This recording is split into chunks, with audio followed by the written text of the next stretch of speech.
Energy. पहले कुछ term में बताता हूं। देखो, आप लोगों ने पहले जाना था कि इलेक्ट्रिक पोटेंशियल इक्वल टू क्या फॉर्मूला होता है, the amount of work done to bringing plus one charge from infinity to at any point. Yes और नो? अब इसी जानते हो, इसमें थोड़ा सा चेंज रख दो, इसको कहते हैं इलेक्ट्रिक पोटेंशियल एनर्जी।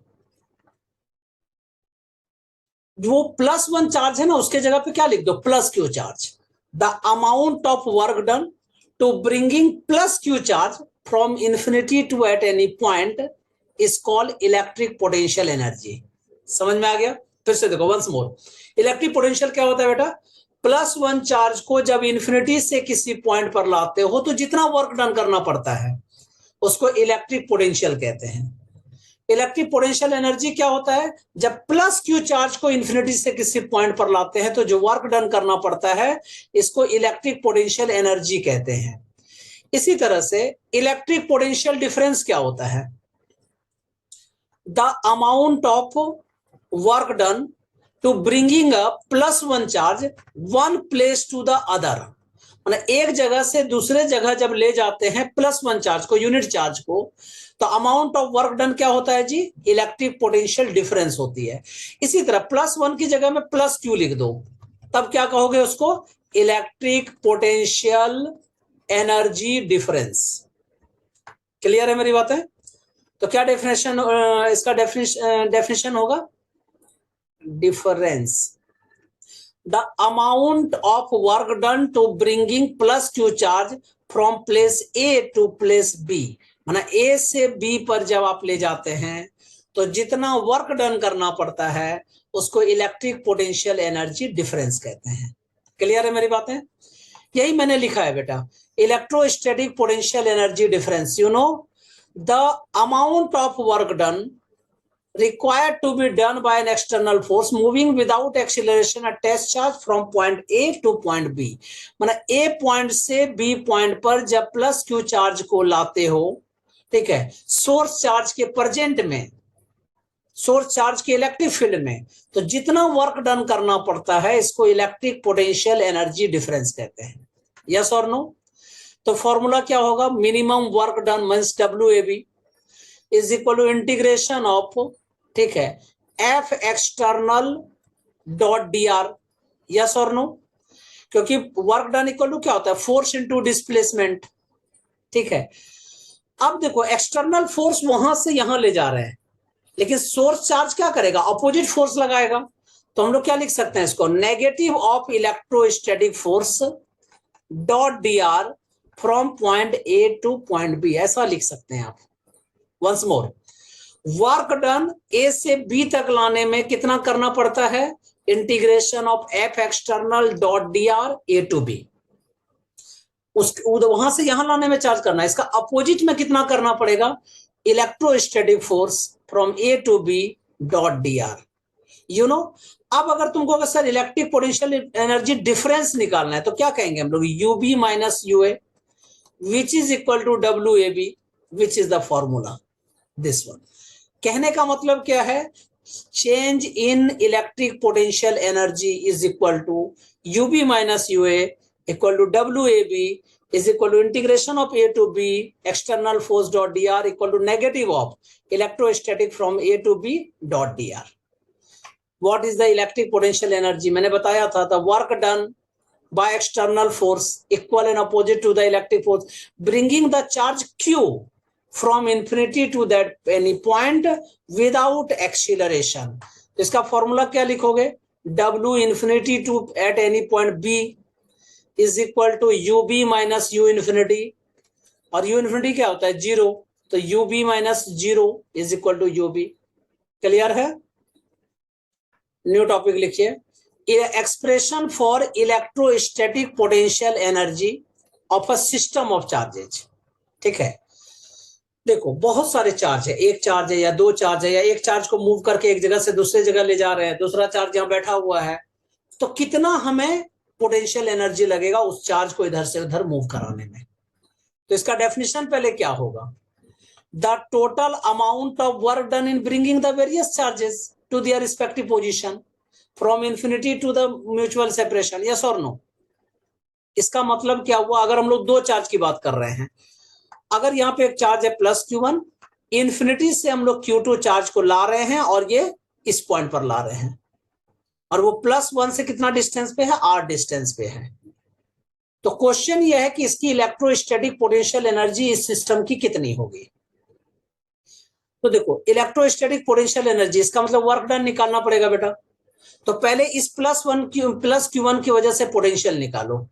तो पोटेंशियल V इक्वल टू क्या होगा, Q1/4πε0R, और R के जगह में क्या लिखेंगे, R12, क्योंकि इसका डिस्टेंस यहां से यहां तक। Work done is equal to charge into potential. So charge is here Q1, charge is here Q2, जिसको ला रहे हैं Q2, तो work done equal to Q2 into V। तो क्या हो गया, Q1 इंटू Q2/4πε0R12, या इसी को जनरली ऐसा भी लिख सकते हैं, Q1 Q2/4πε0R। This is the work done. इसी को पोटेंशियल एनर्जी भी कह सकते हैं, इसको U से डिनोट कर सकते हो। U is equal to work done is equal to Q1 Q2/4πε0R। Answer.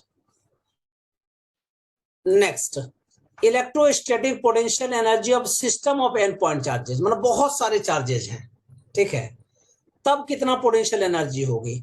तो U is equal to 1/4πε0 common कर दीजिए, summation of QI/QJ upon RIJ, where I and J are pairs, मतलब ऑल पेयर्स के लिए ऐसा कर सकते हैं। मतलब कहने का मतलब क्या है, अगर मान लो 3 चार्ज है तो Q1 Q2 plus Q2 Q3 plus Q3 Q1 सबको निकालना है, ठीक है।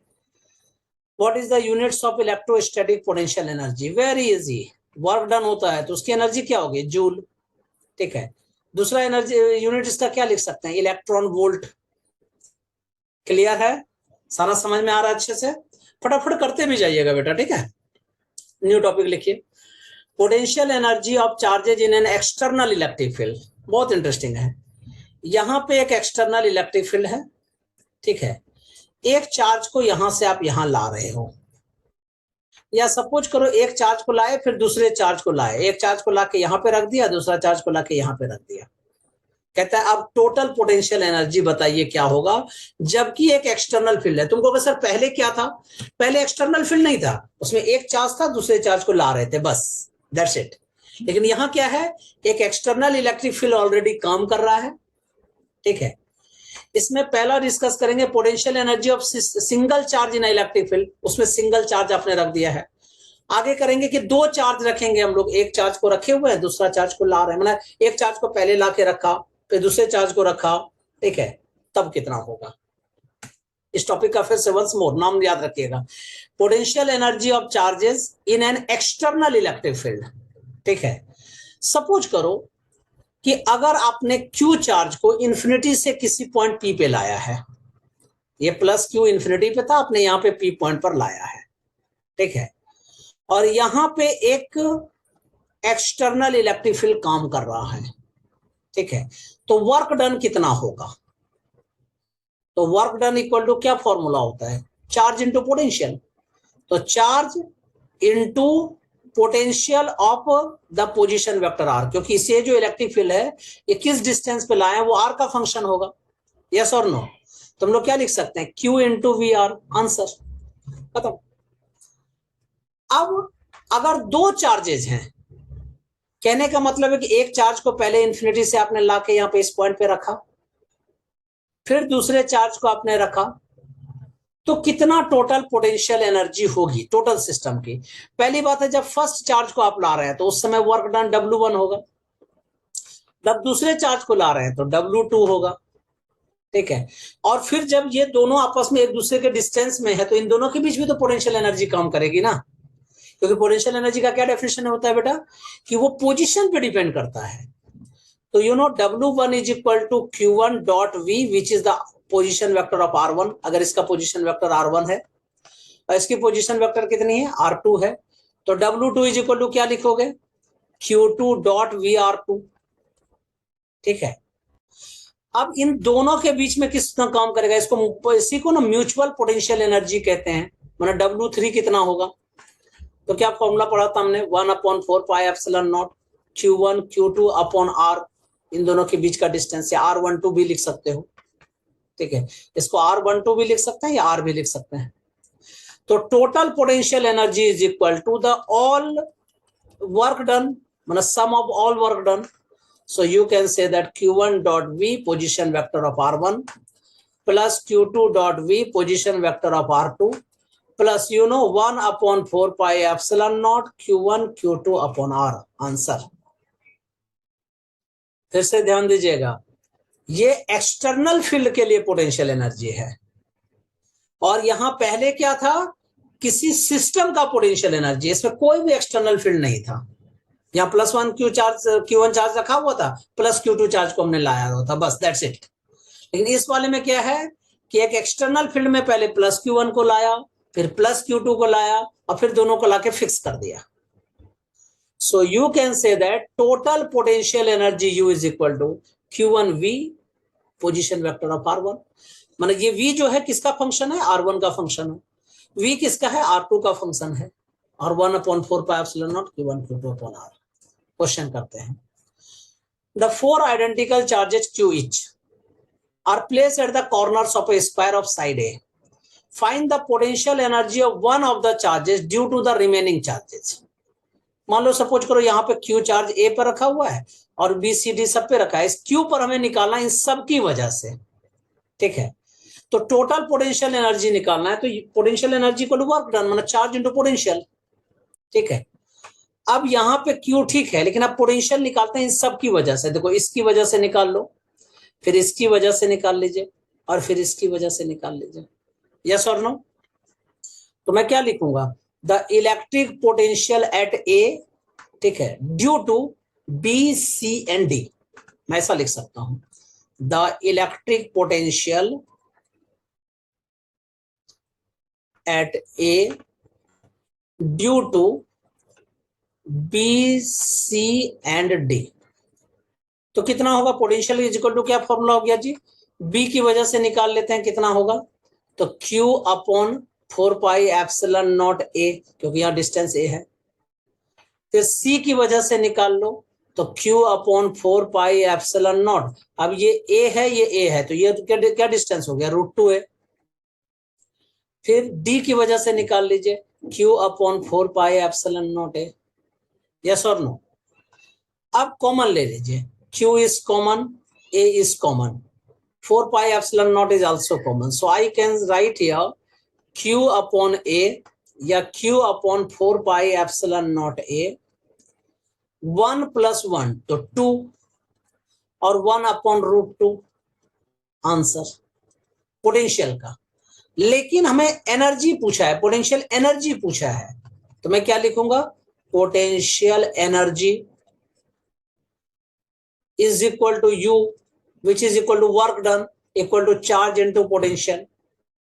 तो क्या हो जाएगा, Q into Q, तो क्या लिखोगे, Q square upon 4πε0 2 + 1 upon √2, answer. चाहो तो एलसीएम भी ले सकते हो। Next question, figure shows an arrangement of 3 point charges, the total potential energy of the arrangement is 0। कहता है सबकी टोटल पोटेंशियल एनर्जी कितनी है, 0 है। Calculate the ratio Q upon Q। कितना इंटरेस्टिंग क्वेश्चन है। देखो यहाँ पे एक +Q चार्ज है बेटा, यहाँ पे +Q चार्ज है, यहाँ पे -Q चार्ज है, इसके बीच में डिस्टेंस R दे रखा है, यहाँ से यहाँ 2R दे रखा है। तो इस पूरे सिस्टम का पोटेंशियल एनर्जी कितना होगा, तो पहले निकाल लेते हैं, इसके और इसके बीच, फिर इसके और इसके बीच, यस और नो, और फिर इसके और इसके बीच, मतलब 1 2 2 3 और 1 3। तो you know 1 upon 4πε0 is common, ठीक है। अब देखो ये +Q है और ये -Q, तो क्या लिखेंगे, -Q into capital Q upon R, ठीक है। अब इस +Q और +Q की वजह से निकालो, तो Q इंटू Q अपॉन, यहां से यहां डिस्टेंस कितना है, 2R, प्लस इस बार -Q और +Q की वजह से निकालिए, तो -Q into small q upon R। Clear है। अब टोटल सिस्टम की पोटेंशियल एनर्जी कितनी दे रखी है? 0। क्वेश्चन में कह रहा है ना 0 है, तो 1/4 को अगली साइड ले जाइए, आर को भी कॉमन ले लीजिए और क्यू को भी कॉमन ले लीजिए, तो यहां क्या बचेगा? -q plus small Q and minus capital Q, ठीक है, और यहाँ पे स्मॉल क्यूब है 2, ठीक है, और सारा कॉमन लेके अगली साइड लेके चले गए, कितना हो गया? 0। -q, तो -2 कैपिटल क्यू, उसको अगली साइड शिफ्ट कर दीजिए, तो 2 capital Q is equal to small Q upon 2। Question is here ratio of Q upon capital Q, तो इस 2 को इधर लेते हैं और इस क्यू को अगली साइड ले जाइए, तो Q upon capital Q is equal to 4। इसी को हम लोग 4:1 बोल सकते हैं आंसर। ये नीट के लिए बहुत बहुत इंपॉर्टेंट क्वेश्चन है और जेई के लिए भी। Next, 2 point charges each of mass m and charge q are released when they are at a distance r from each other. What is the speed of each charge particle when they are at a distance of 2r? फिर से समझना, once more, question बहुत interesting है। 2 point charge है, सबका मास, उन दोनों का मास m है, released when they are at a distance r from each other. देखो ये दोनों थे, ये q चार्ज है, मास दोनों का m है, दोनों के बीच अभी डिस्टेंस कितना है? r है, इन दोनों को छोड़ दिया गया, ठीक है, तो प्लस प्लस रिपल्सन होगा, दूर भागने की कोशिश करेगा।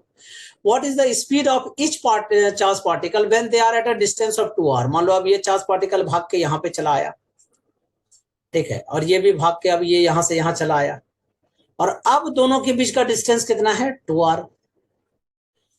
तो क्वेश्चन है कि स्पीड कितना होगा इस पार्टिकल का, ठीक है। मान लो इसकी स्पीड इधर v है, इसकी भी स्पीड v है, क्योंकि इक्वल इससे जा रहा है, तो मोमेंटम दोनों का क्या होगा? कंजर्व्ड होगा, क्योंकि मास भी है, वेलोसिटी है, तो दोनों चार्ज पार्टिकल क्या होंगे? सेम वेलोसिटी से मूव करेंगे। तो मैं लिख देता हूं, since momentum is conserved, momentum is conserved, क्योंकि मोमेंटम इज इक्वल टू क्या होता है? मास इंटू वेलोसिटी, ठीक है, इसका भी m इंटू वी, इसका भी m इंटू वी। जब दोनों आपस में इक्वल है तो कहने का मतलब क्या है? दोनों की स्पीड क्या होगी? सेम होगी, स्पीड इज सेम। यहां तक ठीक है। अब एनर्जी भी कंजर्व होगा इसमें, तो मैं क्या लिखूंगा? Due to the energy conservation, applying energy conservation. देखिए पहले जितना एनर्जी था बाद में भी उतनी ही एनर्जी होगी, तो पहले इसकी एनर्जी कितनी थी? रेस्ट में था तो 0 मतलब पोटेंशियल एनर्जी, फिर इसकी कितनी थी? 0, प्लस इन दोनों के बीच में एनर्जी कितना लग रहा था? पोटेंशियल एनर्जी कितना था? k into Q square upon R, ठीक है। अब इन दोनों का आफ्टर द मूविंग इसकी एनर्जी कितनी हो जाएगी? तो half mv square is the energy, और डबल है तो 2 into half mv square, yes और नो। और दोनों के बीच फिर पोटेंशियल एनर्जी कितनी होगी? k into Q square upon 2r। अब इससे v निकाल लीजिए, कितना इजी कॉन्सेप्ट है। देखिए 2 और 2 को कैंसिल कर दीजिए, k Q square upon 2r को इधर शिफ्ट कर दो बेटा, तो क्या हो गया? k Q square upon r minus k Q square upon 2r, yes और no, is equal to mv square. LCM ले लीजिए, r और 2r का एलसीएम क्या हो गया? 2r, इससे डिवाइड करो, ऊपर मल्टीप्लाई करो, 2k Q square minus k Q square is equal to mv square. तो 1k Q square upon 2r is equal to mv square, ठीक है। m को इधर लेते आया और स्क्वायर तो दूसरे साइड में जाके रूट अंडर हो जाता है, ये आप लोगों को पता होगा, तो under root k Q square upon 2mr, this is your final answer. Clear है? Next, 2 charge particle each having equal charges 2 into 10 to the power minus 5 coulomb are brought from infinity to within a separation of 10 centimeter। Question समझिएगा, 2 charge particle है, दोनों के पास equal charge है, brought from infinity to within a separation of 10 centimetre. दोनों के बीच का distance कितना है? 10 सेंटीमीटर है। इस पर भी चार्ज क्यू है, इस पर भी चार्ज क्यू है। Calculate the increase in potential energy during the process and the work required for this purpose, ठीक है। हमें क्या निकालना है कि पोटेंशियल एनर्जी कितनी इंक्रीज हो गई और वर्क कितना करना पड़ेगा इसमें, तो पहली बात है हमें चेंज इन पोटेंशियल एनर्जी निकालना, यही कहना चाह रहे हैं आप। तो फाइनल का potential energy minus initial potential energy, final तो फाइनल निकालेंगे और इनिशियल तो क्या था, माना इन्फिनिटी पे था, तो पोटेंशियल एनर्जी कितना था, 0 था। तो हमें कहने का मतलब यूएफ निकालना है। तो you can say that delta U is equal to UF, माना final potential energy is equal to 1/4 pi epsilon naught Q into Q upon R. सबकी वैल्यू सब्स्टिट्यूट कर दीजिए। 1/4 की पाई एप्सिलॉन नॉट की वैल्यू क्या होती है, 9 into 10⁻9, 2 into 10⁻⁻5 whole square, Q into Q square हो जाता है ना। आर 10 सेंटीमीटर है तो 10 इंटू 10⁻⁻2 मीटर। अब इसको सॉल्व कीजिए। तो 9 इंटू 10⁻9, 2 का स्क्वायर कितना हो गया, 4 इंटू 10⁻10 अपॉन 10 इंटू 10⁻2 बिकम 10⁻1। 9 4 जा 36, ठीक है। 10⁻9 माइनस 10 कितना हो गया, 10⁻1, और नीचे भी है 10⁻1, कट कर दीजिए। आंसर कितना हो गया, 36 जूल। यस और नो। तो पोटेंशियल एनर्जी में जो इंक्रीमेंट हुआ वो कितना था, 36 जूल। वर्क कितना करना पड़ेगा, तो जितना पोटेंशियल एनर्जी इंक्रीज हुआ तो work done is equal to, ठीक है, या work required is equal to 36 joule, which is equal to the potential energy of the system. Yes or no? Potential energy of the system. Answer. Now, this is the very very important question. ठीक है, 3 equal charges plus q each are placed at the corners of an equilateral triangle. देखो यहाँ भी q charge है, यहाँ भी q charge है, यहाँ भी q चार्ज है, सबके बीच का सेपरेशन सेम है, a सेम है। Find out the potential energy of the charge system. ठीक है, कहते हैं इसकी पोटेंशियल एनर्जी निकालिए। पहला काम तो ये है। Second number, calculate the work required to decrease the side of the triangle to a/2। कह रहा है कि अब जो डिस्टेंस उसकी है ना आधी हो गई, मतलब a/2 हो गया, मतलब छोटा ट्राइंगल बन गया। पहले बड़ा सा ट्राइंगल था, अब छोटा सा ट्राइंगल बन गया। उसकी जो साइड है वो डिक्रीज हो गई, a/2 से कम हो गई। कहता अब कितना वर्क डन होगा ये निकालिए। पहले ये समझना, पहले क्वेश्चन समझो बेटा। Third number, if the charges are release from the shown position and each of them has a same mass m, then find the speed of each particle when they lie, ठीक है, lie on the triangle of side 2a। देखो plus plus plus है, repulsion होगा तो दोनों फिर क्या होंगे, दूर दूर चले जाएंगे। यहाँ एक ट्राइंगल, यहाँ ट्राइंगल, माना यहाँ ट्राइंगल इस तरह से बन जाएगा, और जिसकी साइड कितनी हो गई, अब कह रहा है 2a अगर हो गई है, बताओ अब कितना, अब स्पीड कितनी है, ये हमें पूछा गया है। एक एक क्वेश्चन का आंसर देते हैं। फर्स्ट नंबर देखिए, पहले लॉजिक सीखो बेटा। मैं चाहूं तो डायरेक्ट फॉर्मूला लगा के आंसर निकाल सकता हूं, लेकिन फॉर्मूला जानते हैं, सिर्फ फॉर्मूला मत लगाइए, लॉजिक लगाइए। जब आप लॉजिक लगाएंगे ना तब आपकी बातें जो है समझ में आएगी कि क्यों हो रहा है, बिहाइंड द सीन क्या चल रहा है।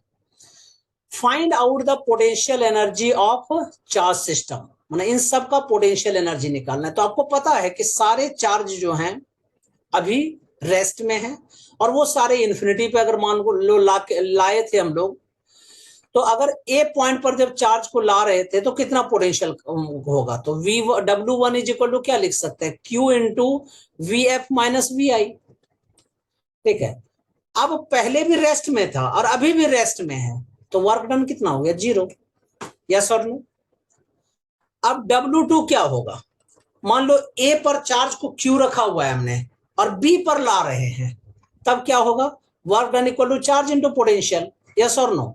तो चार्ज इनटू पोटेंशियल। अब देखो इस Q के ए डिस्टेंस पर वो चार्ज ऑलरेडी है, तो क्या फॉर्मूला लिखेंगे हम लोग पोटेंशियल का, KQ अपॉन ए, और इनिशियल कितना हो गया, 0, तो क्या लिखेंगे यहाँ पे, K into Q square upon A. Yes और no. Similarly, work done putting charge Q at corner C in the presence of A and B, then you can say the work done is 3, W3। तो क्या लिखेंगे, Q into final minus initial. ठीक है, अब Q into, अब final किसकी किसकी वजह से, A की वजह से भी, B की वजह से भी। ठीक है, तो क्या लिखोगे, KQ upon A plus KQ upon A। Yes और नो। और इनिशियल पोटेंशियल कितना था, 0। अब इसको सॉल्व कर दीजिए, कितना हो गया k इंटू, देखो 1k और q और 1k q, 2k q हो गया ना, तो 2k q square upon A, ठीक है। W1 कैलकुलेट कर लिया, W2 कर लिया, W3 कर लिया। अब टोटल को ऐड कर देंगे तो पोटेंशियल एनर्जी हो जाएगा सिस्टम की, तो W1 plus W2 plus W3। So you can say that kq square upon a plus 2kq square upon a is equal to 3kq square upon a. Answer. Second number, calculate the work required to decrease the side of a triangle to a by 2. ठीक है, second number पूछ रहा है मैं। देखिए अब side कितनी हो चुकी है, a by 2 हो चुकी है, मतलब छोटी छोटी साइड बन गई अब, ठीक है। चार्ज लेकिन सेम है, तो work done is equal to final potential energy minus initial potential energy. Final कितना था, 3kq स्क्वायर अपॉन ए, जो हमने कैलकुलेट किया था। यस और नो? नहीं भाई, 3k square upon a by 2, क्योंकि फाइनल तो a by 2 किया ना। इनिशियल कितना था, तो 3kq स्क्वायर अपॉन ए, देख लीजिए। अब इसको सॉल्व कर दीजिए। अब देखो a by 2 है यहाँ पे, तो ऊपर चला जाएगा, ठीक है। तो क्या हो जाएगा, 2 इंटू 3kq स्क्वायर अपॉन ए, 3kq स्क्वायर अपॉन ए को कॉमन ले लीजिए, तो 2 minus 1, answer is 3kq square upon A. Answer. Third number कह रहा है अगर चार्ज को छोड़ देते हैं और वो ट्राइंगल अब 2a बन जाता है।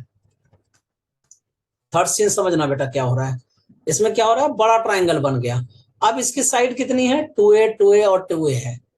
कहता अब बताइए कितना इसकी वेलोसिटी होगी, तो मैंने एनर्जी कंजर्वेशन लगाएंगे, तो क्या लिखेंगे हम लोग, ऐसे work done is equal to, ठीक है, चेंज इन काइनेटिक एनर्जी, ठीक है। और इसको ऐसे भी कर सकते हैं एनर्जी कंजर्वेशन से कि पहले जितना एनर्जी था उतना एनर्जी अभी भी कांस्टेंट है, ये भी एक तरीका है।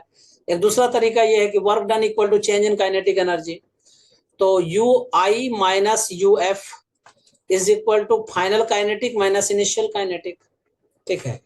तो you know this is the 3kq square upon A minus 3kq square upon 2a, मतलब साइड 2a हो चुका है। फाइनल काइनेटिक एनर्जी कितनी होगी, एक का हो गया हाफ mv स्क्वायर, तो 3 है यहाँ पे, तो 3 into half mv square. Initial क्या था, वो रेस्ट में था। अब इससे v कैलकुलेट कर लीजिए, ठीक है। तो you no LCM is here 3 2 6 minus 3, ठीक है, तो become 3। So 3kq square upon 2a is equal to 3 upon 2 into mv square, 3 upon 2 3 upon 2 cut, v निकालना है तो m को डिवाइड में कर दो और स्क्वायर है तो रूट अंडर में कर दीजिए, तो क्या होगा k q square upon a into m। This is your final answer. बहुत अच्छे अच्छे क्वेश्चंस है ना। देखो बेटा मैंने क्वेश्चन बहुत सेलेक्ट करके अच्छे अच्छे क्वेश्चन डाले हैं, ठीक है। इसलिए मेरी बुक में भी देखते हो सारे बच्चे अप्रिसिएशन इसलिए देते हैं, टीचर भी अप्रिसिएशन देते हैं, इसलिए क्योंकि जानते हैं बुक बहुत सारे क्वेश्चन मैंने खुद से बनाए हैं, ठीक है। और उसमें थोड़ा सा क्या, और इसी कारण से आप एवरी टाइप के क्वेश्चन कर पाते हैं। तो मैं फिर से कह रहा हूँ घर में मैं थोड़ा सा टफ जरूर पढ़ाता हूँ, डिटेल जरूर पढ़ाता हूँ, ठीक है, लेकिन टाइम आपको देना पड़ेगा, तभी आप लोगों की बात बनेगी, ठीक है। अदरवाइज तो आपको पता ही है सिलेक्शन रेट कितना होता है, आपको मालूम है, ठीक है। इसीलिए मैं सारे बच्चों को ज्वाइन नहीं करता हूं, बहुत कम नंबर ऑफ स्टूडेंट इसलिए मैंने रखा है क्योंकि मैं चाहता हूं कि नंबर ऑफ स्टूडेंट का जो है वो सिलेक्शन ज्यादा हो, ठीक है। और अगर किसी का सिलेक्शन ना भी हो तो उसको इतना नॉलेज दे दिया जाए, ठीक है, कि मतलब उसकी ब्रेन जो है मतलब उसमें विजडम आ जाए, मैं यही कहता हूं, ठीक है। कि इसीलिए बार बार कहता हूं मैं कि कोशिश कीजिए कि अपने आप को इतना इनहेंस कर लो, ठीक है, कि अगर आप कोई चीज की कंपटीशन की तैयारी कर रहे हो नहीं भी सिलेक्शन होता फिर भी आप सक्सेस हो जाओ, ठीक है। चलिए 21 स्टार्ट करें। 4 identical point charges q are placed at the 4 corners of a square of side a. Find out the potential energy of the charge system. Very easy, मतलब टोटल पोटेंशियल एनर्जी निकालना है। देखो किसके किसके बीच निकालना पड़ेगा, पहले इसकी बीच निकालना पड़ेगा, ठीक है। इसको क्या बोल सकते हैं हम लोग, u12, फिर 2 3, फिर 3 4, फिर 4 1। यस और नो? फिर तुम क्या बोलोगे, सर इसके बीच में तो हो सकता है, सर इसके बीच में तो हो सकता है, मतलब जितने भी पेयर्स बन रहे हैं ना सबको लिखेंगे। तो मैं कैसे लिखूंगा बोलो, u12 plus u13 plus u14 plus u23 plus u24 plus u34। देख लीजिए। अब यहां देखो, ये अगर U12 निकाल रहे हैं तो you know K into Q square upon A, ठीक है। अब क्या है, 1 3 निकाल रहे हैं, 1 से लेकर 3, ये डिस्टेंस कितना हो गया, √2 है। तो I can say that K into Q square upon √2 है। U14 1 से लेकर 4, again K Q square upon A. 2 3 2 और 3 के बीच में K Q square upon A. 2 4 तो K Q square upon √2 A. 3 4, ठीक है, 3 and 4 K Q square upon A. Yes और नो? अब देखो 1 2 3 4 ये दोनों आपस में इक्वल होंगे तो 4K क्यू स्क्वायर अपॉन ए लिख दिया, और ये दोनों भी इक्वल होंगे, देखो ये और ये, तो क्या लिखेंगे, 2K क्यू स्क्वायर अपॉन √2 ए। यस और नो? अब कॉमन ले लीजिए, देखो 2 कॉमन आ रहा है, K कॉमन आ रहा है, क्यू स्क्वायर कॉमन आ रहा है, A कॉमन आ रहा है, so you know here it is the 2, और यहां क्या बच रहा है, 1 अपॉन √2, आंसर। क्लियर है? एक तरीका तो ये हो गया। अदरवाइज एक दूसरा तरीका भी मैंने बताया था कि एवरेज निकाल लीजिएगा, ठीक है, 1 2 2 3, ठीक है, 3 2, और इस सबको निकाल के अपॉन 2 कर दीजिएगा। मैं अगला क्वेश्चन जो यूज करूंगा ना इसमें उस कॉन्सेप्ट का, थ्योरी का यूज कर लूंगा। हाँ, 6 equal point charges Q each are place at the 6 corners of a hexagon of side है। ये क्वेश्चन मैंने इसलिए डाला है कि वो मेथड आप लोगों को सिखा पाऊं मैं, बस। Find out the potential energy of charge system. अब मैं इसके लिए ना एक थोड़ा सा आप लोगों को छोटी स्टोरी सुनाता हूँ। मान लो 3 लड़के आपस में हो आप लोग, और किसी रूम में, और कहा गया सबको सबसे हाथ मिलाना है, तो कितनी बार हाथ मिला सकता है, ठीक है।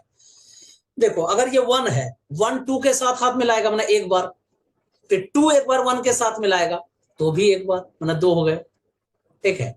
तो टोटल कितने हो गए, देखो 1 ने 2 के साथ मिलाया, 3 के साथ मिलाया, फिर उसने उन तीनों से मिलाया, मतलब उन दोनों से मिलाया, फिर उसने उन दोनों से मिलाया, टोटल 6 टाइम्स हुआ ना। प्रोबेबिलिटी यूज करते हैं ना आप लोग, 3 इंटू 2, टोटल 3 है, एक आदमी 2 से मिला सकता है तो 3 2 6 हो गया ना, 6 बार मिला सकता है, यही होता है।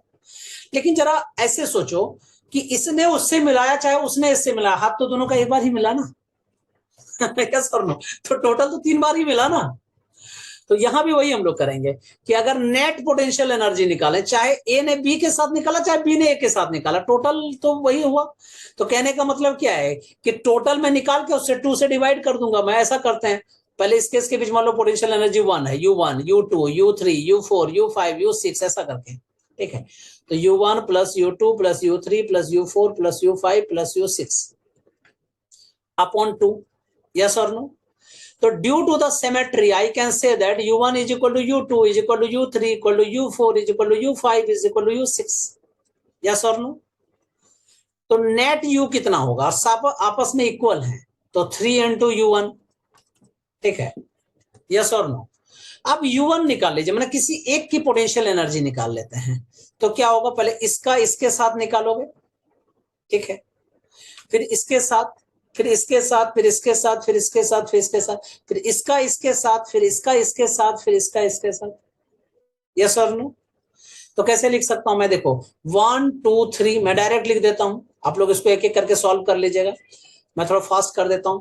3K क्यू स्क्वायर अपॉन ए, अब ये और ये डबल हो गया तो 2, डिस्टेंस क्या हो गया, यहां से यहां देखो ये डिस्टेंस कितना है, √2, और ये भी डिस्टेंस क्या है, √2, तो क्या लिखेंगे 1 अपॉन 2 प्लस ये क्या हो गया, √3, 1/√3 प्लस 1/√3, तो 2 अपॉन √3, आंसर। क्लियर है?